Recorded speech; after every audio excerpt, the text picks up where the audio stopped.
نحمده ونستعينه ونستغفره ونعوذ بالله من شرور أنفسنا ومن سيئات أعمالنا من يهده الله فلا مضل له ومن يضلله فلا هادي له ونشهد أن لا إله إلا الله وحده لا شريك له ونشهد أن سيدنا وحبيبنا ومولانا محمدا عبده ورسوله فقد قال الله تعالى في كلامه المجيد وفرقانه الحميد أعوذ بالله من الشيطان الرجيم بسم الله الرحمن الرحيم الرحمن علم القرآن خلق الإنسان علمه البيان صدق الله العظيم وعن أنس رضي الله عنه قال قال رسول الله صلى الله عليه وسلم لا يؤمن أحدكم حتى أكون أحب إليه من والده وولده والناس أجمعين أو كما عليه الصلاة والسلام إنما الأعمال بالنيات إن الله وملائكته يصلون على النبي يا أيها الذين آمنوا صلوا عليه وسلموا تسليما اللهم صل على سيدنا مولانا محمد وعلى آل سيدنا شفيعنا محمد الحمد لله মধ্য বারৈখালী শরীফপাড়া শাহী জামে মসজিদ তাফসীর কমিটির উদ্যোগে 3 দিন ব্যাপী তাফসীর মাহফিলের আজকে দ্বিতীয় দিনের প্রধান মেহমান আজকের মাহফিলের সম্মানিত শ্রদ্ধাভাজন সভাপতি, আজকের মাহফিলের সম্মানিত যারা ময়দানে আসছেন প্রাণ প্রিয় এই এলাকার মুরব্বীরা এবং যারা আসতে পারেন নাই অতি দ্রুত চলে আসুন এবং পর্দার আড়ালের মা এবং বোনেরা আর আপনার মাইকের আওয়াজ যে যেভাবে শুনতেছেন সবাইকে জানাই আন্তরিক সালাম। আসসালামু আলাইকুম ওয়া রাহমাতুল্লাহি ওয়া বারাকাতুহু। আমি বেশি সময় কথা বলবো না। আমি একটি পরিচিত সূরা পাঠ করেছি, যেই সূরাখানা মা বোন সবাই জানে এবং পুরুষেরাও এই সূরাটা বেশি পড়ে, ঠিক কিনা ভাইরা আমার? আল্লাহ তাআলা কোরআনুল কারীমের ভিতরে বলছেন লাকাদ আনজালনা ইলাইকুম কিতাবান ফীহি যিকরুকুম আফালা তাকিলুন। বলেন আল্লাহু আকবার। আল্লাহ তাআলা বলেন এই কোরআন আমি তোমাদের জন্য নাযিল করে দিলাম এবং এর ভিতরে যা কিছু রয়েছে সব আমি তোমাদের জন্য রেখে দিয়েছি। সুবহানাল্লাহ। এই কোরআনের ভিতরে কি নাই? জান্নাতের কথা আছে, জাহান্নামের কথা আছে, নারী কিভাবে স্বামীর সাথে কি ব্যবহার করবে, স্বামী কিভাবে স্ত্রীর সাথে ব্যবহার করবে, এই কথাগুলো আছে। কোন কাজ করলে কোন জাহান্নাম, তাও এই কোরআনের ভিতরে আছে। আল্লাহ তাআলা কোরআনের ভিতরে বলছেন, আমি সব কিছু খুলে খুলে বর্ণনা করছি। বলেন সুবহানাল্লাহ। কোরআনুল কারীমের ভিতরে 114টি সূরা রয়েছে। তার ভিতরে একটা সূরা আছে আল্লাহর নামে, সেই সূরার নাম হচ্ছে আর রহমান। ভাইরা আমার, আমি আপনাদেরকে বলবো, এই এলাকায় বহুত ছেলেপেলে আছে। মায়েদের উচিত, বাবাদের উচিত বলা যে আমার কলিজার টুকরা সন্তান, সময়কে অপচয় না করে দোকান পাটে বাড়িতে বসে না থেকে যাও তাফসীরের ময়দানে, ওখানে কিছু কোরআন হাদিসের কথা শোনো, হয়তো তা আমল করলে তুমি জান্নাতের দিকে যেতে পারবা। আর আপনার ছেলে যদি কোরআন হাদিস এইগুলো যদি সুন্দর মতো না বোঝে, মায়েরা আমার, বাবারা আমার, আপনার ছেলে কোরআনের সাথে ভালো ব্যবহার করতে পারবে না। কারণ যে ব্যক্তি যে জিনিস জানে বোঝে সেই জিনিস করার জন্য বারবার চেষ্টা করে, তাই কিনা? ভাইরা আমার, সূরা আর রহমান থেকে তেলাওয়াত করব। এই সূরার ফজিলত বলি, যে ব্যক্তি নিয়মিত এই সূরা তেলাওয়াত করবে, কিয়ামতের দিন তার মুখ চন্দ্রের ন্যায় উজ্জ্বল হবে। বলেন সুবহানাল্লাহ। হাদিস শরীফের ভিতর আছে, যে ব্যক্তি এই সূরা প্রত্যহ তেলাওয়াত করে, সে আল্লাহ তাআলার সকল নিয়ামতের শুকরিয়া আদায় করে। কারণ এই সূরার ভিতরে আছে, আল্লাহ তাআলা বলেন যে আমার কোন কোন নিয়ামত তোমরা অস্বীকার করো, আমরা আল্লাহর কোন নিয়ামত অস্বীকার করি না। বলেন সুবহানাল্লাহ। ভাইরা আমার, তাফসীরের ভিতর আছে, একদিন রাসূলুল্লাহ সাল্লাল্লাহু আলাইহি ওয়াসাল্লাম সূরা আর রহমান তেলাওয়াত করতেছেন, সাহাবারা শুনতেছেন। আল্লাহর রাসূল বলেন, ও আমার সাহাবারা, তোমরা যে এই সূরা শুনতেছো, তোমাদের চেয়ে জিনেরা ভালো উত্তর দিতেছে।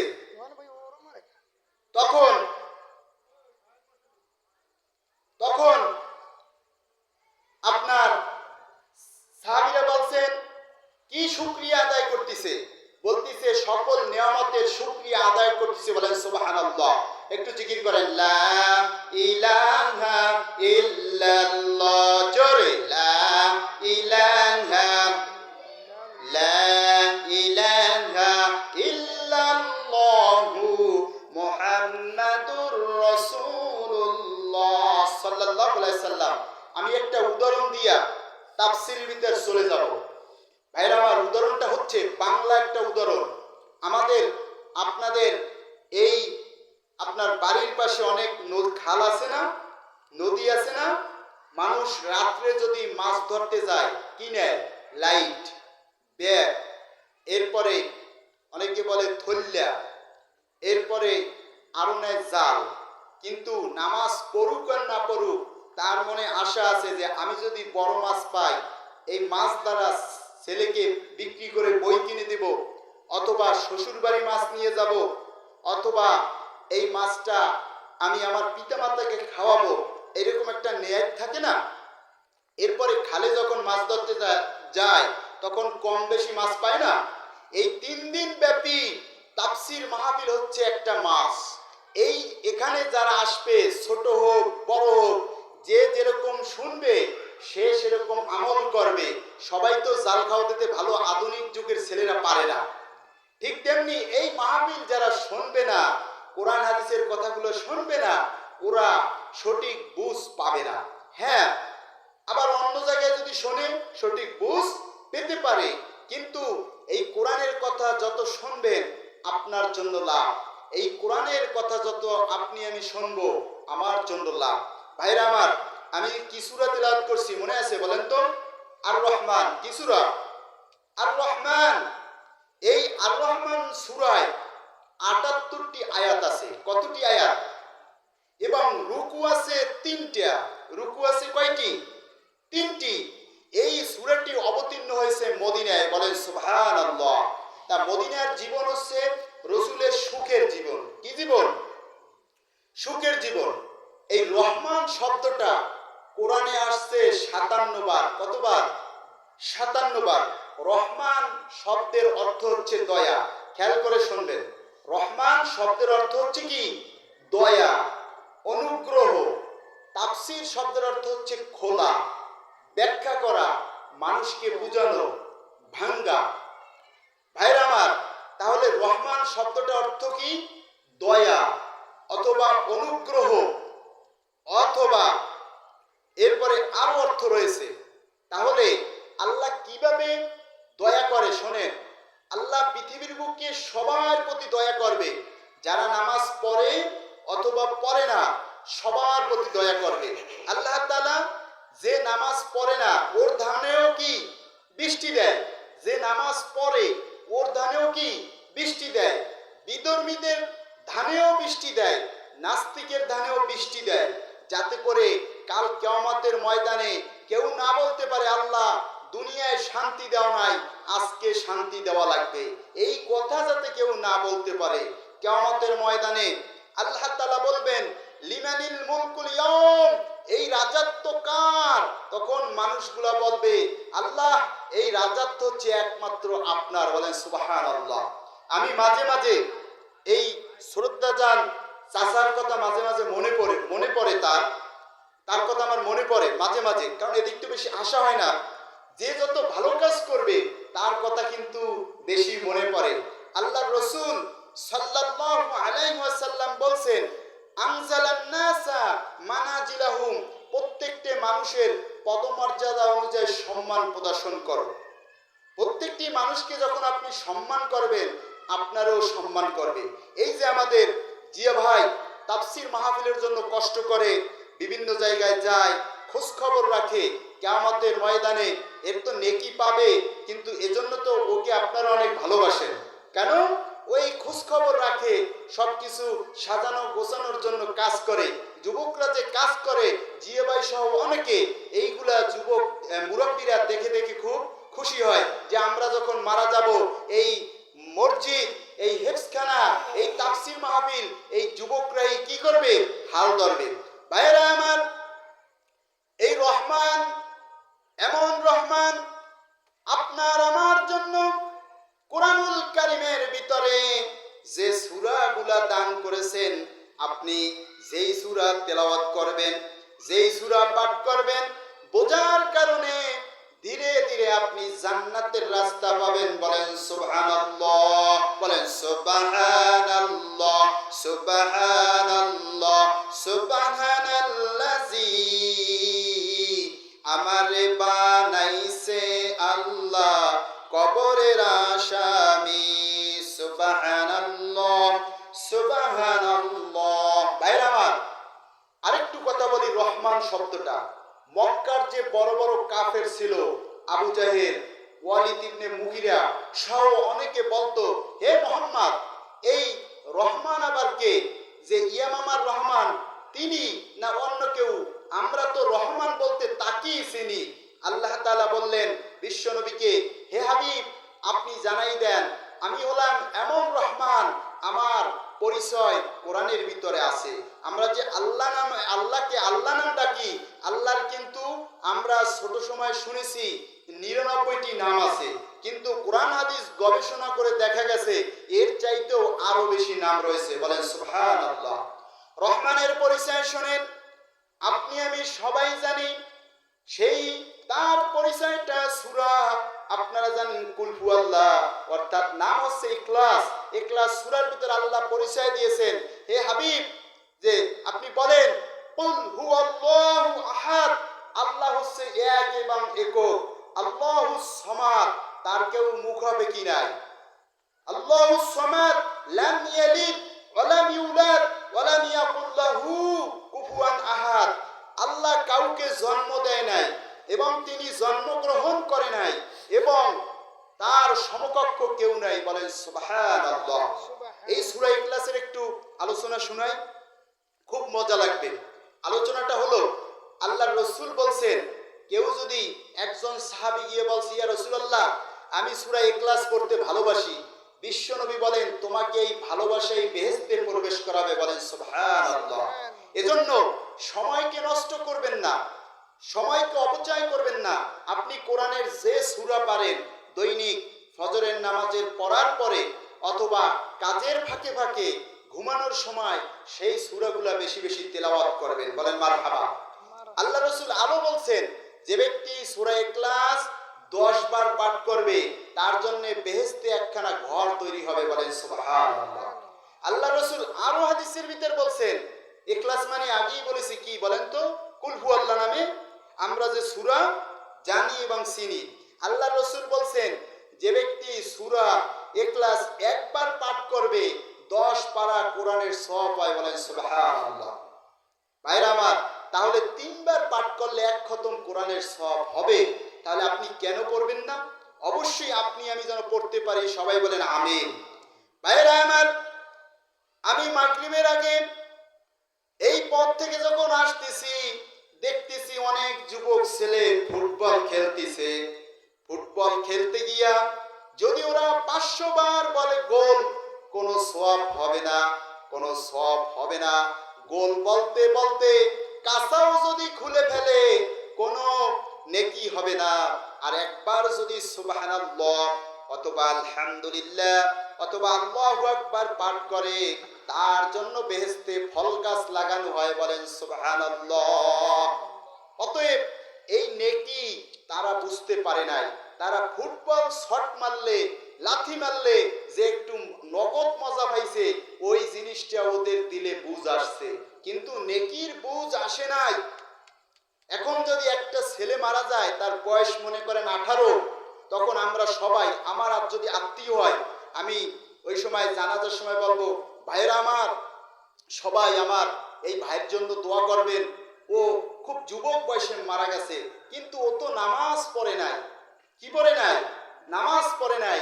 আল্লাহ তাআলা কোরআনের ভিতর বলছে যে নামাজ পড়বে না সে সাকার নামক দোজখে জ্বলবে। নাউজুবিল্লাহ। আমি বলি শোনেন, যে আমি মাঝে মাঝে বিভিন্ন মসজিদের তাফসীর মাহফিলে বলি যে আপনি নামাজ পড়েন না, আপনি জান্নাতে যাইতে পারবেন না, ভালো ভালো যত কাজ করেন। আবার আপনি শুধু নামাজ পড়েন, ভালো ভালো যত কাজ আছে সেইগুলো করেন না, ওই নামাজ দিয়েও জান্নাতে যাইতে পারবেন না। কারণ কোরআনে বিভিন্ন আয়াতে বিভিন্ন কথা লেখা আছে। ভাইরা আমার, সময় তো বেশি না, অতএব পরের আয়াতে যাই। আল্লাহ তাআলা বলেন আল্লামাল কুরআন। আল্লাহ বলেন আমি তোমাদের কোরআন শিক্ষা দিয়েছি। বলেন সুবহানাল্লাহ। এই কোরআনের বুঝ আপনারা বোঝার কারণে এই মাহফিলে এসে আপনারা বসছেন। বলেন আলহামদুলিল্লাহ। আরেকটু জোরে বলেন আলহামদুলিল্লাহ। ভাইরা আমার, আল্লামাল কুরআন, আল্লাহ বলছেন আমি কোরআন শিক্ষা দিছি। মানুষ সৃষ্টির আগে বলছেন আমি কোরআন সৃষ্টি করছি, কারণ কোরআন শিক্ষা দিয়েছি। কারণ কোরআন যদি না শিক্ষা দিত তাহলে মানুষ ইসলামের পথে আসতো না। অজ্ঞতার যুগে, জাহিলিয়াতের যুগে মানুষ যেরকম বসবাস করত, ঠিক সেই রকম মানুষ বসবাস করত, জান্নাতের পথ পেত না। অথচ কবি বলছেন এই ফুল, এই ফল, এই নদী জল, সবুজের পাতা ভরা বাগানের ফল, আরশের নীলিময় তারাদের দল, চাঁদ আর সূর্যের আলো ঝলমল, বেহেশতবাসীদের আবে জমজম, সবকিছু আল্লাহর দান অনুপম, তাজরি মিন তাহতিয়াল আনহার, জান্নাতের পাদদেশে সব কিছু থাকবে। বলেন সুবহানাল্লাহ। যারা নাকি হাদিসের ভিতরে আসছে যারা জান্নাতে প্রথম প্রবেশ করবে তাদের মাছের কলিজা ভুনা করে খাওয়ানো হবে। বলেন সুবহানাল্লাহ। আল্লাহ তাআলা বলেন আনজালাহু বিলমিহি, আমি আমার জ্ঞান দিয়া কোরআনকে রচনা করেছি। পাশে হাফেজ সাহেব আছে, কোরআনের আয়াত সূরা নিসা। আল্লাহ বলেন আনজালাহু বিলমিহি, আমি আমার জ্ঞান দিয়া কোরআনকে রচনা করেছি। ওয়াল মালাইকাতু ইয়াশহাদুন, ফেরেশতারা সাক্ষী থাকো। ওয়াকাফা বিল্লাহি শাহিদা, অথচ সাক্ষী হিসাবে আল্লাহ তাআলাই যথেষ্ট। বলেন সুবহানাল্লাহ। কোরআন শুনলে লাভ কি? কোরআন শুনলে আল্লাহ বলছেন আমি তোমাদের জন্য কোরআন নাজিল করেছি যাতে করে তোমাদের রোগ ভালো হয় এবং রহমত আসে। কাদের জন্য? মুমিনের জন্য। বলেন সুবহানাল্লাহ। আল্লাহ তাআলা বলেন শোনো বান্দা শোনো, তাবারাকাল্লাযী নাযালাল ফুরকানা আলা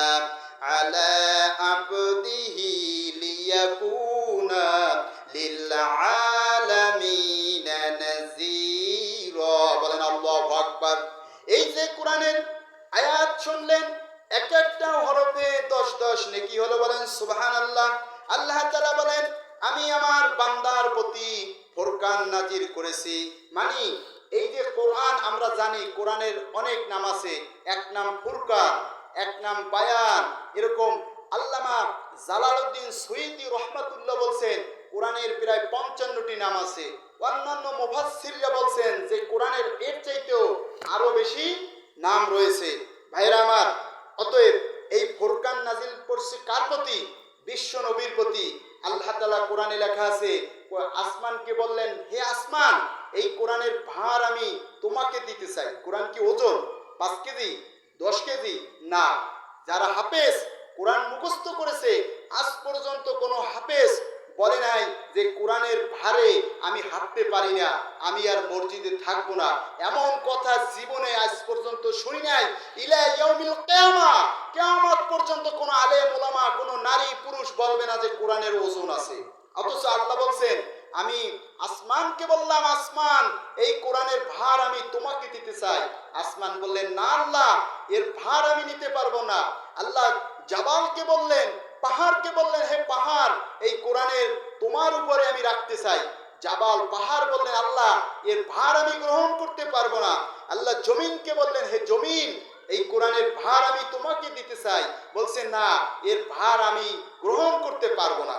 এরপর আল্লাহ বলছেন কি, ইন্না নাহনু নাযালনা যিকরা ওয়া ইন্না লাহু লাহাফিজুন, নিশ্চয়ই আমি এই কোরআনের হেফাজত করব। কিভাবে হেফাজত করছে? হাফেজদের সিনার মাধ্যমে এমন ভাবে কোরআন হেফাজত করছে, ওখানে কোনো কালো হাত যাবে না, যাবে না। আল্লাহর রাসূল বলছেন, খায়রুকুম মান তাআল্লামাল কুরআনা ওয়া আল্লামা। আল্লাহর রাসূল বলছেন, তোমাদের মধ্যে সর্বোত্তম ওই ব্যক্তি যে নিজে কোরআন শেখে এবং অপরকে শিক্ষা দেয়। বলেন সুবহানাল্লাহ। ভাইরা আমার, অতএব এই এরপরের আয়াতে আসি, আর রহমান আল্লামাল কুরআন খলাকাল ইনসান। আল্লাহ বলছেন, আমি মানুষ সৃষ্টি করছি। বলেন সুবহানাল্লাহ। আল্লাহ কি সৃষ্টি করছে? মানুষ সৃষ্টি করছে। কথা বলেন, শোনেন, পোলাও ভাত এবং ভালো ভালো বিয়ে বাড়ি গেলেন, দেখলেন যে অনেক খাবার, কিন্তু আপনি যদি মুখে না নেন, শুধু নাকে যদি ঘেরান নেন, এই ঘেরান দিয়ে কি আপনার পেট ভরবে? কোনোদিন পেট ভরবে না। আর আপনি যদি একটু কথা বলেন আর ওই খাবার যদি খান, আপনার পেট ভরবে। আর আপনি যদি একটু কথা বলেন, ভুল হোক আর সঠিক হোক, আপনি কথা বললে বোঝা যাবে তাফসীর মানে একটা ক্লাস, আপনি ক্লাস কিছু বুঝতেছেন। আমি আগেই পূর্বেই বলেছি যে কিছু মাছ আপনি পাচ্ছেন। তাহলে আল্লাহ মানুষ সৃষ্টি করেছেন। আল্লাহ কি সৃষ্টি করেছেন? মানুষ সৃষ্টি করেছেন। আসেন মুরব্বী, স্টেজে চলে আসেন। আল্লাহ তাআলা মানুষ সৃষ্টি করেছেন। কি সৃষ্টি করেছেন? মানুষ। কেন সৃষ্টি করছেন? ইবাদত করার জন্য। কেন? আল্লাহ তাআলা বলছেন, ওয়ামা খালাকতুল জিন্না ওয়াল ইনসা ইল্লা লিয়াবুদুন। বলেন আল্লাহু আকবার। আরেকটু জোরে বলেন আল্লাহু আকবার। আল্লাহ তাআলা বলেন, আমি জিন আর মানব জাতি, আমি আমার গোলামি, আমার দাসত্ব, আমার ইবাদত করার জন্য সৃষ্টি করেছি। জোরে বলেন সুবহানাল্লাহ। ভাইরা আমার, কোরআনের ভিতর লেখা আছে, আমি মানুষ দিয়া জান্নাতকে পূর্ণ করব। বলেন সুবহানাল্লাহ। আবার আল্লাহ তাআলা বলছেন কোরআনের ভিতরে যে আমি মানুষ দিয়া আবার জাহান্নামও পূর্ণ করব। অতএব জান্নাতও খালি থাকবে না, জাহান্নামও খালি থাকবে না। তাহলে মানুষ সৃষ্টি করছে ইবাদত করার জন্য। হুজুর বলেন আর সাধারণ মানুষ বলেন, শিক্ষিত বলেন অশিক্ষিত বলেন, মুসলমান যারা, আমাদের সবার জান্নাত দরকার। সবাই জান্নাত পাইলে খুশি হব। এ জীবন জীবন না, এ জীবন হচ্ছে তুচ্ছ। যদি জান্নাতে দুইটা পা রাখতে পারি, তাহলে আমরা হব সফল কাম। বলেন সুবহানাল্লাহ। ভাইরা আমার, মানুষ জাতিকে আল্লাহ বলছেন, ওয়ালাকাদ কাররামনা বানি আদম। আল্লাহ বলছেন, আমি মানুষ জাতিকে আমি সম্মানিত করছি। কিভাবে সম্মানিত করছে? পৃথিবীতে যত খাবার আছে, এই খাবার মানুষ খায়। নারকেল গাছে যখন নারকেল হয়, ওই নারকেল যখন মানুষ খায়, কোনোদিন নারকেল বলে নাই আমাকে ছিড়বি না, আমাকে তুই খাবি না, এমন কথা বলে নাই। সব আমরা খাচ্ছি, কেন খাচ্ছি? আমরা সম্মানিত জাতি, আমাদের বিচার হবে, আমরা জান্নাতি এবং জাহান্নামী মানুষ হব। ভাইরা আমার, আল্লাহ যে সৃষ্টি করে পৃথিবীতে পাঠাইছে, এই বুঝ অনেকের নাই, অনেকের নাই। অনেকে বিবেকহীন, অনেকে বেউস। দুনিয়ার বুকে অনেক নারী পুরুষ কি বেউস। যদি চিমড়ি দেওয়া হয়, চিমড়ি চিমড়ি কাটা হয়, আর ওই লোক যদি কথা না বলে, তাহলে ওই লোক কি বোঝা যায়? কি বেউস, বেউস বোঝা যায় না। আর এই দুনিয়ায় নারী পুরুষ, যুবক, মুরব্বী, যারা এই কোরআন হাদিস নামাজের দিকে আল্লাহর পথে আসতেছে না, বুঝতে হবে ওরাও এক প্রকার বেউস। ওরা কি এক প্রকার বেউস। কারণ আপনি এখানে কেন বসছেন? বলেন আমি, জোরে বলেন, টাকা পয়সা চাবো না, বলেন আমি জান্নাতি মানুষ হতে চাই। বলেন আমি জান্নাতি মানুষ হতে চাই। আপনি মনে করেন পুলিশে চাকরি পেয়েছেন এখন, মানে জান্নাতি মানুষ হতে চাইছেন, তাহলে আপনাকে উচিত 5 ওয়াক্ত নামাজ পড়া। আমি বিশ্বাস করি এই জায়গায় যারা আছে এরা সহজে নামাজ কামাই দেয় না, কারণ এরা খুব পরিচিত মানুষ। ভাইরা আমার, তাহলে জান্নাতি মানুষ যদি হয়, তাহলে আপনাকে ঘরে নামাজ পড়তে বলতে হবে, বলতে হবে না? স্ত্রীকে নামাজ পড়তে বলতে হবে, ছেলেকে বলতে হবে, মেয়েকে বলতে হবে। সবাই আপনার কথা শুনবে না, বিশ্বাস করেন, সবাই আপনার কথা কি শুনবে না। নূহ আলাইহিস সালাম তার ছেলেকে বলছিল, হে কিনান, তুমি আল্লাহর প্রতি ঈমান আনো, তুমি আমার কি জাহাজে ওঠো। নবীর ছেলে কি কথা শুনছিল? যখন সে তুফান শুরু হলো, বলছে আমি পাহাড়ে উঠবো, দেখতেছে তাকে পাহাড় রক্ষা করতে পারতেছে না, তখন বলতিছে, নূহ বলতিছে, আল্লাহ ও আমার ছেলে। আল্লাহ তাআলা বলেন, না, ও তোমার ছেলে না, ও তোমার বংশের কেউ না, কারণ ও লা ইলাহা ইল্লাল্লাহ মানে নাই। অতএব আপনি, আপনার ছেলে আপনার কথা না শুনতে পারে, আপনি দাওয়াত দেওয়ার কোন দাওয়াত দেবেন। অতএব আপনি জান্নাতি মানুষ হবেন, আপনি ভালো কাজ করবেন, করতে পারেন আর না পারেন, শয়তানের সাথে জিহাদ করছেন, যুদ্ধ করছেন, আপনি সফল কাজ। আল্লাহ আপনাকে পৃথিবীতে পাঠাইছে ইবাদত করার জন্য। 1 নাম্বার ইবাদত সাফল্য হওয়ার পর নামাজ। সাফল্য হওয়ার পরে কি? নামাজ। আরেকটা দেখেন, আপনার আমার জীবনে কম বেশি ভুল আছে না? আপনি মানুষকে ক্ষমা করবেন, শুধু ক্ষমা করবেন। ক্ষমা করার কারণে কিয়ামতের ময়দানে আপনি লাভবান হবেন, অনেক লাভবান। আল্লাহ রাসূল বলছেন, কেউ যদি মানুষের একটা দোষ গোপন রাখে, কাল কিয়ামতের ময়দানে তার একটা দোষ আল্লাহ গোপন রাখবে। বলেন সুবহানাল্লাহ।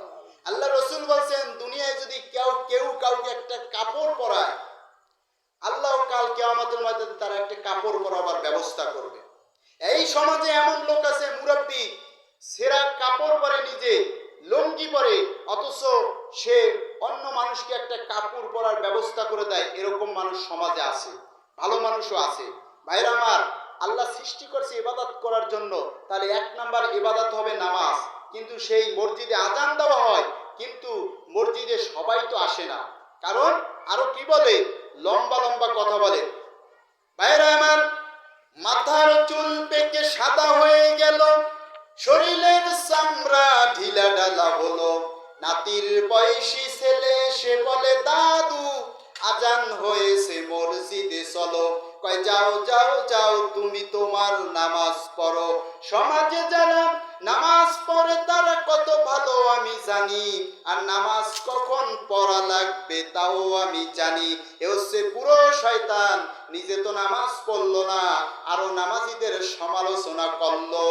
কারণ গাজলে মসজিদে নামাজের ডাক দেয়, ইমাম সাহেব, মুসল্লিরা, ও 1 ওয়াক্ত আজান শুনে নামাজে আসে না, ওর দেহ জ্বলে। জ্বালাইতে শয়তান। শয়তানের কয়েকটি গুণ আছে, তার ভিতর একটা গুণ আছে লোভ।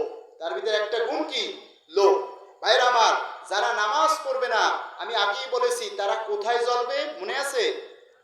সাকার নামক দোজখে, জাহান্নামে না, সাকার নামক দোজখে আল্লাহ ওদের স্থান করবে। আমার কথা না, কোরআনের কথা, দলিল।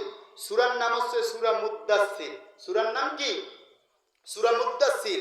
এই মুদ্দাসসিরে আল্লাহ বলছেন মা সালাকাকুম ফি সাকর, এই সাকর জান্নাতীরা জাহান্নামী অর্থাৎ সাকার নামক দোজকদেরকে বলবে তোমরা এই দোজকে কেন আইছো। রাস্তা দিয়ে অনেকে হাঁটলে মুরব্বীরে জিগায় না বাবা তুমি যাও কই, জিগায় না? এইরকম জান্নাতীরা জাহান্নামীকে বলবে এই সাকার নামক দোজকে তুমি কেন জ্বলতিছো। তখন ওরা বলবে আমাদের এক নাম্বার দোষ ছিল ক্বালু ক্বালু লাম নাকু মিনাল মুসাল্লিন, আমাদের এক নাম্বার দোষ ছিল আমরা মুসল্লি ছিলাম না, আমরা নামাজি ছিলাম না। এটা মনে রাখবেন, যারা নামাজ পড়ে না আল্লাহ বলছে আমি না সাকর নামক দোজকে তারা জ্বলবে। এরপরে 2 নাম্বার দোষ আমরা এই সাকর নামক দোজকে জ্বলতেছি। আল্লাহ তাআলা বলেন ওয়ালাম নাকু নুতঈমুল মিসকিন, আমরা মিসকিনদের কি খেতে দেই নাই। 3 নাম্বার দোষ আমাদের এই সাকর নামক দোজকে কেন জ্বলতেছি শোনো, ওয়া কুন্না নাকুদু মাআল খাইদিন, আমরা মানুষের নামে মিথ্যা মিথ্যা কথা বানিয়ে দুনিয়ার বুকে বলেছি, এজন্যই সাকর নামক দোজকে আমরা জ্বলতেছি। তাহলে ওরা বলবে আর কোনো কি কারণ আছে, ওরা বলবে আরো কারণ আছে। আরেকটা কারণ আছে ওয়াকুন্না নুকাদ্দিবু বিয়াউমিদ্দিন, আমরা বিচার দিবসকে অস্বীকার করেছিলাম, অর্থাৎ যে কিয়ামত আছে এইটা আমরা বিশ্বাস করি নাই, এজন্য আমরা সাকর নামক দোজকে জ্বলতেছি। আমি ইদানিং একটা আলোচনা গুছানোর জন্য সাজানোর জন্য চেষ্টা করতেছি, তা হচ্ছে জাহান্নাম আছে না, কোন জাহান্নামে কারা জ্বলবে, জাহিমে কারা জ্বলবে, এই সাকরে কারা জ্বলবে, এরকম যে কয়টি জাহান্নাম আছে এই জাহান্নামে কারা জ্বলবে এই বিধানগুলো আমি খোঁজ করিয়া বের করতেছি, আর 2টা বিধান বের করার বাকি আছে। অতএব তাহলে এই কাজ করা যাবে না। আল্লাহ সৃষ্টি করছে তার ইবাদত করার জন্য, কির জন্য? ইবাদত। তাহলে আপনার ঘুম থেকে যখন উঠবেন সব ইবাদত হবে কার? আল্লাহ। হয় আল্লাহর ইবাদত হবে নয় শয়তানের ইবাদত হবে। আপনি যখন আয়না দেখবেন তখন ইবাদত আছে। তখনও রাসূল দোয়া করতেন আল্লাহুম্মা হাসানতা খলকি হাসিন খুলুকি, আল্লাহ তুমি আমার চেহারা সুন্দর করছো, তুমি আমার চরিত্র ভালো করে দাও। বলেন সুবহানাল্লাহ। চরিত্র যদি ভালো না হয় তাহলে সে জান্নাত পাবে না। আল্লাহ কোরআনে বলছেন তোমাদের নিজেদের চরিত্র নিজেরাই নষ্ট করতেছো, নারী পুরুষ নিজেদের চরিত্র নিজে নষ্ট করতেছো। কিয়ামতের ময়দানে কেউ কারো দোষ দিতে পারবে না। কিয়ামতের ময়দানে আল্লাহ তাআলা বলবেন মানুষ যত পাপ করবে কেউ কোনো পাপ স্বীকার করবে না, কেউ কোনো পাপের কথা বলবে না। আল্লাহ তাআলা তখন বলবেন তোমরা যখন মুখ থেকে দুনিয়ার বুকে কোনো পাপের কথা বলতিস না, চামড়া তখন সাক্ষী দেবে। তখন মানুষগুলো বলবে হে চামড়া, তোমাদের দুনিয়ার বুকে খাওয়াইয়া ভালো বানাইছি, তোমাকে সাবান দিয়ে ঘষেছি, কিন্তু আজকে বিপক্ষে কেন আমার কথা বলো? তাফসিরে জালালাইনে লেখা আছে। তখন চামড়া বলবে শোনো, যেই আল্লাহ তোমাকে সৃষ্টি করেছেন দ্বিতীয়বার দুনিয়ায় পাঠাবার পরে কিয়ামতে আবার যখন তোমাকে তৈরি করছে, সেই আল্লাহই আজকে আমাকে কথা বলার ক্ষমতা দিয়েছে। বলেন সুবহানাল্লাহ।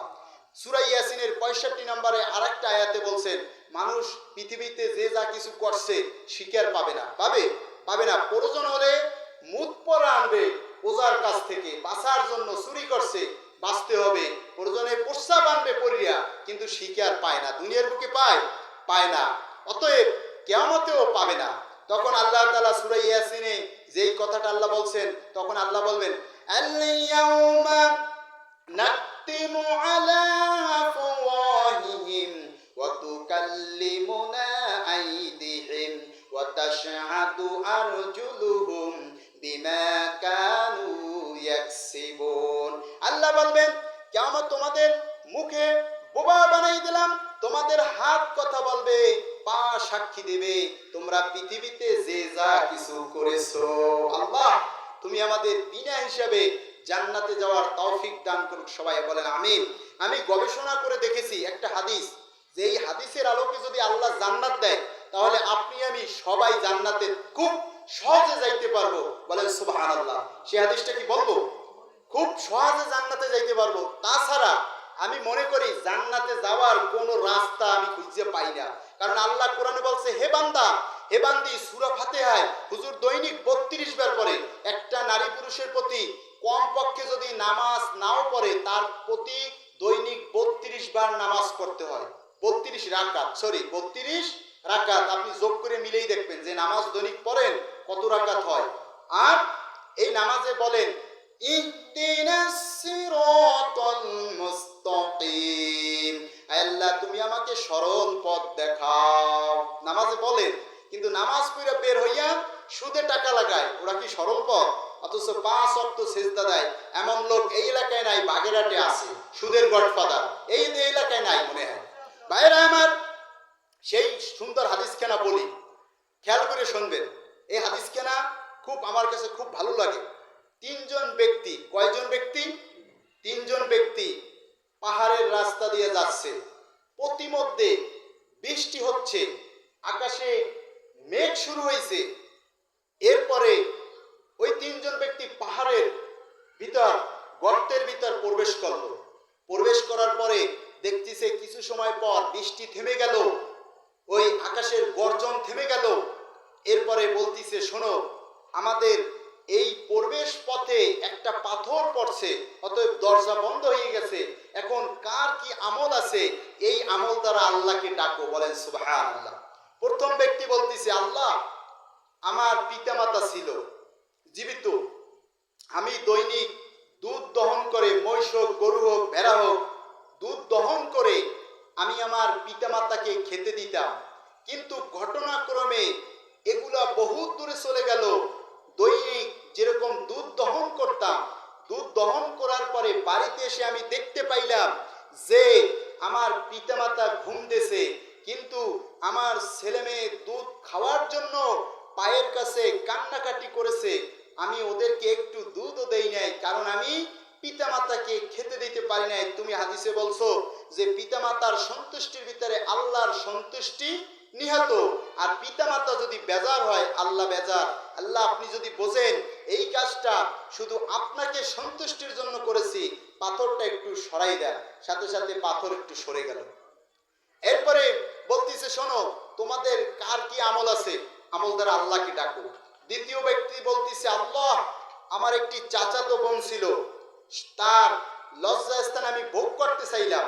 তখন সে বললে, ইত্তাকুল্লাহ, হে আল্লাহর বান্দা, আল্লাহকে ভয় করো। তুমি মোহর আনো, যদি মোহর আনো হালাল হয়ে যাবে, তুমি খাবা, সমস্যা নাই। এরপরে ও যখন রাসূলের সাহাবী মোহর আনলো, মোহর আনার পরে আবার ওই আল্লাহর বান্দি বলে, ইত্তাকুল্লাহ, আল্লাহকে ভয় করো, আমি রাজি না। আল্লাহ, আমি ওর সতীত্ব নষ্ট করি নাই। যদি আপনি বোঝেন আপনার ভয়েতে আমি এই কাজটা করি নাই, তাহলে পাথরটা একটু সরাই দেন। পাথরটা একটু সরে গেল। আর আল্লাহ তাআলা ভয় সম্পর্কে বলছেন, ইন্না আক্রামাকুম ইনদাল্লাহি আতকাকুম, ওই ব্যক্তি আল্লাহর কাছে সবচেয়ে বড় দামি মানুষ যার হৃদয়ের ভিতরে আছে আল্লাহর ভয়। বলেন সুবহানাল্লাহ। এজন্য আপনার বড় শিক্ষিত হওয়ার দরকার নাই, হৃদয়ের ভিতরে যদি আল্লাহর ভয় থাকে, কিয়ামতের ময়দানে অনেক সম্মানিত মানুষ হইতে পারবেন। বলেন সুবহানাল্লাহ। সূরা আর রহমানের ভিতরে লেখা আছে, যে ব্যক্তি আল্লাহকে ভয় করে চলে, আল্লাহ তারে 2টা জান্নাতের বাগান দিয়ে সহযোগিতা করবে। বলেন সুবহানাল্লাহ। এরপরে তৃতীয় ব্যক্তি বলতেছে, কোন ব্যক্তি? সবাই বলেন। তৃতীয় ব্যক্তি বলতেছে, আল্লাহ, আমি একটা কাজে লোক নিয়োজিত করেছিলাম, কিছু সময় কাজ করার পরে সেই লোকটা ওখান থেকে চলে গেল। কিন্তু আমি বললাম, তুমি যে কিছু সময় কাজ করছো, একটু টাকা নাও, মাইনে নাও। তখন সেই লোকটা বলছে, না, টাকা পয়সা দরকার নাই, লাগবে না। কিন্তু কিছু বছর বাদে এসে বলতিছে, ইত্তাকুল্লাহ, আল্লাহর বান্দা, আল্লাহকে ভয় করো, আমি যে ওই যে কিছু কাজ করেছিলাম, আজকে তার টাকা দাও। তখন বলতিছে, তোমার টাকা দ্বারা আমি আলাদা করে ওই ছাগলগুলো আর ওই রাখালগুলো তোমার। বলতিছে, আমার সাথে ঠাট্টা করো না। একদিন কিছু সময় কাজ করছে, আর যদি বলে অনেক কিছু তুমি পাবা, বিশ্বাস হয়? বলতিছে, না, তুমি আর তোমার টাকা দিয়ে আমি আলাদাভাবে লালন পালন করেছি, তুমি নিয়ে যাও। সাথে সাথে ওই লোকটা খুশিতে নিয়ে গেল। আল্লাহ, ওই কাজটা যদি আমি আপনার জন্য করে থাকি, তাহলে পাথরটা সরাই দেন। পাথরটা সরে গেল, তিনজন ব্যক্তি গুহা থেকে বের হলো, বলেন সুবহানাল্লাহ। এবার আপনি বলেন, এরকম ছোট ছোট কাজের বিনিময়ে যদি জান্নাত দেয়, আপনি আমি সহজে জান্নাতে যেতে পারবো না? প্রত্যেকটা মানুষের ভালো কাজ আছে, জীবনে কম বেশি ভালো কাজ আছে। আপনি যখন মোড়লগঞ্জ দিয়ে রাস্তা দিয়ে যাচ্ছেন, তখন দেখা যায় একজনের হাত নাই, আপনি 10 টাকা দান করছেন, হয়তো ওই কাজের বিনিময়ে আল্লাহ তাআলা খুশি হয়ে যেতে পারে, পারে না? একটু জিকির করেন সুবহানাল্লাহ, সুবহানাল্লাহ, জোরে সুবহানাল্লাহ, সুবহানাল্লাহ, সুবহানাল্লাহি আমারে বানাইছে আল্লাহ কবরের আসামি।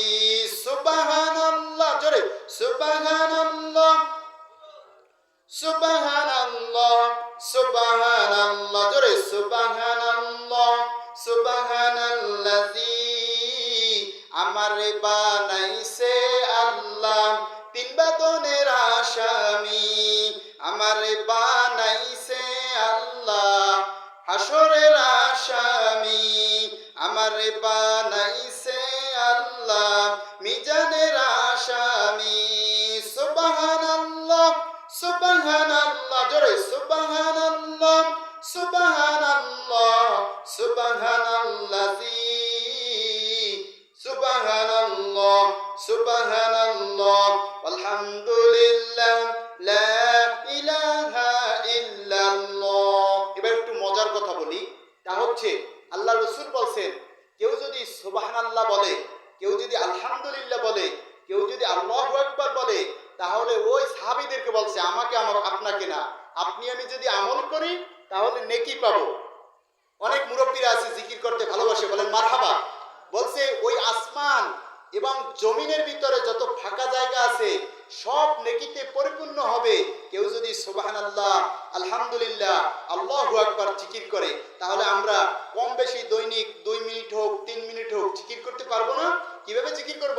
সুবহানাল্লাহ, আলহামদুলিল্লাহ, লা ইলাহা ইল্লাল্লাহ, জোরে লা ইলাহা ইল্লাল্লাহ, লা ইলাহা। শূন্যের উপরে তারকারাজি, রবি শশী আর মেঘমালা, তারা সবাই এই সুরে হয় আপন হারা। লা ইলাহা ইল্লাল্লাহ, জোরে লা ইলাহা, লা ইলাহা ইল্লাল্লাহু মুহাম্মাদুর রাসূলুল্লাহ সাল্লাল্লাহু আলাইহি ওয়াসাল্লাম। তাহলে গোলামি করব কার? গোলামি করব কার? আল্লাহ রাসূল বলছেন, সাহাবীরা জিজ্ঞাসা করছেন যে আমি আমলের কথা বলি, যেই কাজ করলে জান্নাতে তাড়াতাড়ি যেতে পারবো। শোনেন, আল্লাহ রাসূল বলছেন, সাহাবীরা যেই বলছেন, ইয়া রাসূলুল্লাহ, ইয়া হাবিবাল্লাহ, ইসলামের ভিতরে কোন কাজটা সর্বোত্তম? ইসলামের ভিতরে বলেন কোন কাজটা সর্বোত্তম? তখন সাহাবীরা বললেন, রাসূল বললেন সাহাবীদেরকে, শোনো, তুমি অপরকে খাদ্য খাওয়াবা এবং তুমি মানুষকে সালাম দেবা, যে তোমার পরিচিত যে তোমার অপরিচিত সবাইকে তুমি সালাম দেবা। তা হাদিসটা কি বলছেন? যে তোমার পরিচিত, যে তোমার কি অপরিচিত সবাইকে তুমি কি দেবা? সালাম দেবা। আল্লাহ রাসূল বলছেন, তোমরা ততক্ষণ পর্যন্ত জান্নাতে প্রবেশ করতে পারবে না যতক্ষণ না পর্যন্ত মানুষের মাঝে ভালোবাসা বৃদ্ধি না পাবে। যার প্রতি যার ভালোবাসা, সে কিন্তু তার কথা মনে করে। আপনি যদি কাউকে একটা উপকার করেন, সে আপনার আত্মীয় না, কিন্তু সে যদি খাঁটি মুসলমান হয়, আপনার কথা মনে করবে। তাহলে আল্লাহ রাসূল বলছেন, তোমরা ততক্ষণ পর্যন্ত জান্নাতে প্রবেশ করতে পারবে না যতক্ষণ না পর্যন্ত মানুষের মাঝে ভালোবাসা বৃদ্ধি না করবা। তখন সাহাবীরা বলছেন, ইয়া রাসূলুল্লাহ, ইয়া হাবিবাল্লাহ, আমরা তো কিভাবে ভালোবাসা বৃদ্ধি করব জানি না। আল্লাহ রাসূল বলেন, আফসুস সালামা, তোমরা মানুষের মাঝে ব্যাপকভাবে সালাম প্রচলন করো। বলেন সুবহানাল্লাহ। মুসলিম শরীফের হাদিস। তাহলে আমি গবেষণা করে দেখেছি, এই পৃথিবীতে ফ্রি বিনা টাকায় শুধু আছে সালাম, আর কিছু নাই। সালাম দিলে কাউকে টাকা দেওয়া লাগে না, এবং যে উত্তর দেয় তার কাছ থেকেও কি টাকা আমরা নিই না। আর পৃথিবীতে যা কিছু আছে সব টাকা লাগে, সব লোভের কারখানা। ভাইরা আমার, প্রত্যেকদিন তাফসির মাহফিল হয়। এই তাফসির মাহফিলে কিন্তু আপনার মহিলাদের ব্যাপারে কথা কম, মা বোনদের ব্যাপারে কথা কম। কিন্তু আমরা তো জুমার মসজিদে তাফসির শুনি, মাহফিলে বিভিন্ন জায়গায় যাই, মা বোনরা তো তাফসির বেশি পর্দার কথা শুনতে পারে না। আমি 5 মিনিট পর্দা সম্পর্কে কথা বলবো, বলেন ইনশাআল্লাহ। ইনশাআল্লাহ বলে লাভ কি? বন্ধু বন্ধুর সাথে কি বাজারে যাচ্ছে, তখন বলতিছে, ওহে বন্ধু তুমি কোথায় যাচ্ছ? বলতিছে গাদা কিনতে। বলে ইনশাআল্লাহ বলো।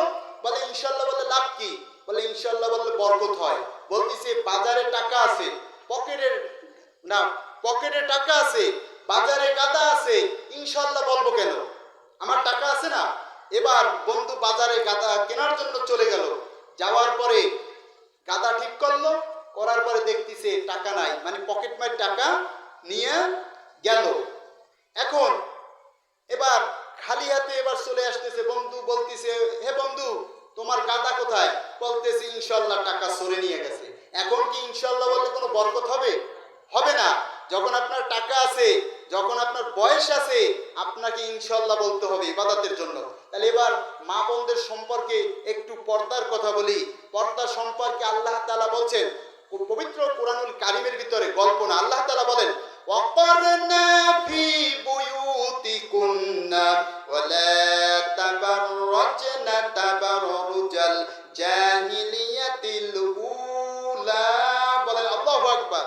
জাহিলি যুগে এই আয়াত নাজিল হয়েছে বিশ্ব নবীর প্রতি। বিশ্ব নবীকে আল্লাহ তাআলা বলেন আপনি জানাই দেন, ওয়াকারনা ফি বুয়ুতিকুন্না, হে নারী তোমরা বাসগৃহে অবস্থান করো, ওয়ালা তাবাররাজনা তাবাররুজাল জাহিলিয়াতিল উলা, অন্ধকার যুগের মতো তোমরা বের হইও না।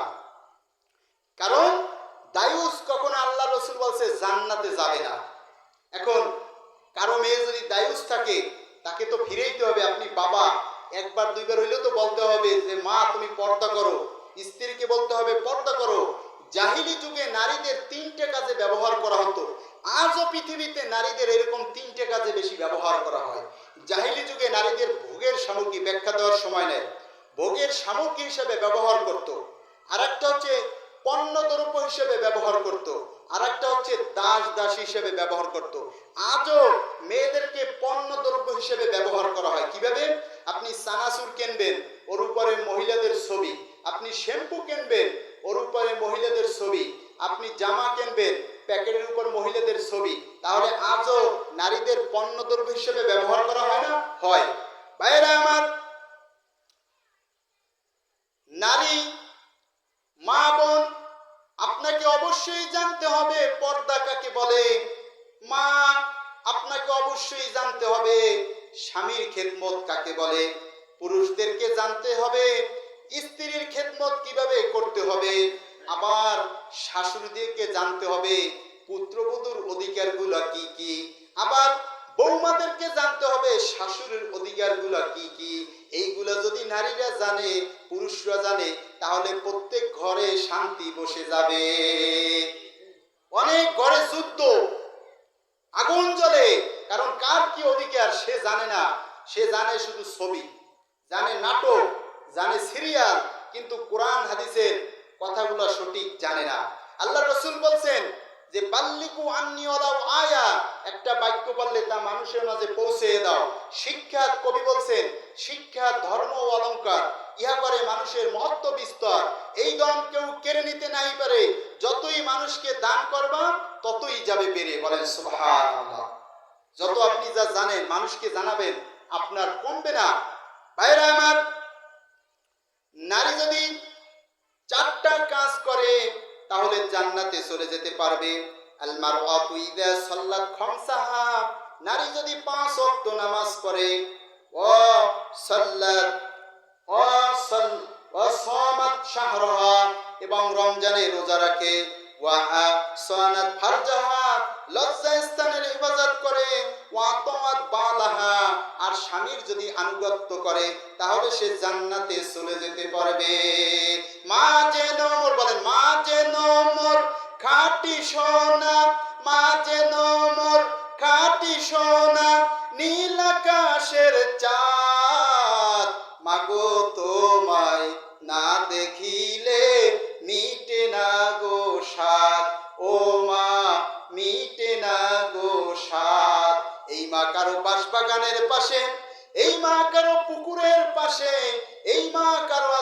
কবরস্থানে, এই মা কারো আছে জানালার পাশে, পিতামাতার জন্য সকলে একটু দোয়া করি। রব্বির হামহুমা, সবাই বলেন রব্বির হামহুমা কামা রব্বায়ানি সগীরা, রব্বির হামহুমা কামা রব্বায়ানি সগীরা। ছোট্ট নামে এত মধু, আর কোন নামে মেলে না মা, আর কোন নামে মেলে না। বলেন ছোট্ট নামে এত মধু, আর কোন নামে মেলে না মা, আর কোন নামে মেলে না। শিশুকালে অসহায় ছিলাম আমি যখন, খোকা ডেকে আদর সোহাগ মাখা হাতে নিতে তুলে, ওই নামে আর কেহ ডাকে না মা। ছোট্ট নামে এত মধু, আর কোন নামে মেলে না। আল্লাহ তাআলা বলেন কোরআনের ভিতরে, ওয়াকাদা রাব্বুকা আল্লা তা'বুদু ইল্লা ইয়াহু ওয়া বিল ওয়ালিদাইনি ইহসানা। আল্লাহ বলছেন আমি ফয়সালা করে দিচ্ছি, আমি হুকুম দিচ্ছি, আমার ইবাদত করার পরে তোমরা পিতামাতার সাথে ভালো ব্যবহার করবা। বলেন সুবহানাল্লাহ। পিতামাতার সাথে দুই কারণে ভালো ব্যবহার করা যায়, একটা হচ্ছে জীবিত অবস্থায় এবং মৃত্যুর পরে। আমি মৃত্যুর পরে বলি, কারণ জীবিত অবস্থায় যে পিতামাতার সাথে যে ভালো দিকগুলো আছে তা বলতে গেলে 1 ঘন্টা সময় লাগবে। মৃত্যুর পরে 3টা, একটা হচ্ছে পিতামাতার ওসিয়ত পূরণ করা, 2 নাম্বার হচ্ছে পিতামাতার দাফনের জন্য আপনার ব্যবস্থা করা, 3 নম্বরে পিতামাতার জন্য দোয়া করা। ওই যে দোয়াটা পড়লাম। অতএব মা বোনদেরকে পর্দা করতে হবে। আমি অনেক সময় তাফসির মাহফিলে বলে থাকি, 2024 সালে আপনার মনিরুদ্দিন দাখিল মাদ্রাসার 5 দিন ব্যাপী তাফসিরে 4র্থ দিন প্রধান বক্তার রুকুভিত্তিক আমি ছিলাম সেখানে। আমি সেখানে বলেছিলাম যে মা বোন শোনেন, আম, কলা, কাঁঠাল, লিচু এগুলো যদি সিলাইয়া মাছ বাজারে বসা হয়, লুচ্চা মাছিগুলো পড়বে, আর বোরকা ছাড়া যে মহিলারা চলবে, লুচ্চা ব্যক্তিরা তাকিয়ে দেখবে। বলেন নাউজুবিল্লাহ। অতএব আপনাকে অবশ্যই পর্দা করতে হবে, কারণ আপনি মা জান্নাতি মানুষ হবেন। মায়েদের উচিত আসিয়ার জীবনী, খাদিজার জীবনী, আয়েশার জীবনী, ফাতেমার জীবনী, প্রত্যেকটি বোনকে এই জীবনীগুলি পড়া দরকার, যাতে করে সে জান্নাতি মানুষ হতে পারে। কিভাবে ফাতেমা রাদিয়াল্লাহু তাআলা সংসারে চলতেন, রাতের পরে রাত তার ঘরে খাবার নাই, কিন্তু তিনি কিন্তু নাশকরি করে নাই। এইগুলো যদি নারীরা জানে, ওই সংসারে শান্তি হবে। ভাইরা আমার, অতএব আমি আপনি জান্নাতে যেন যেতে পারি। বলেন আল্লাহুম্মা আমিন। ভাইরা আমার, অতএব জান্নাতে যাওয়ার আরেকটা কারণ বলি।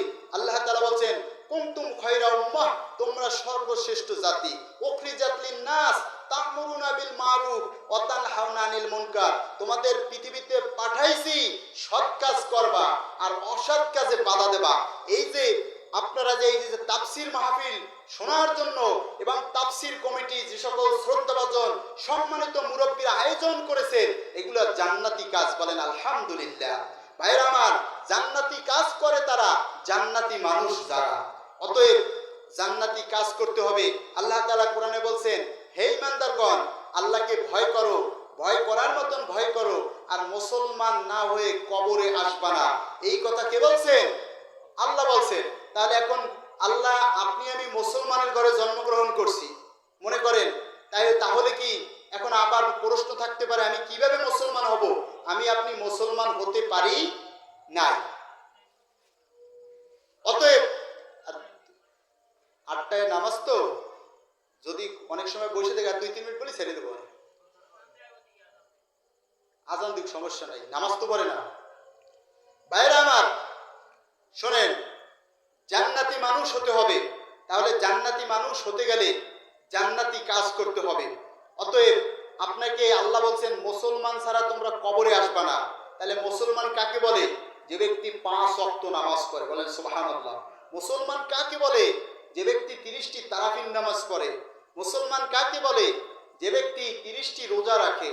মুসলমান কাকে বলে? যে নারী পর্দায় থাকে। মুসলমান কাকে বলে? যে হজ ফরজ হইলে মক্কা মদিনায় চলে যায়। অতএব আমরা যেন মুসলমান হয়ে কবরে যেতে পারি। আল্লাহুম্মা আমিন। আসসালামু আলাইকুম ওয়া রাহমাতুল্লাহি ওয়া বারাকাতুহু।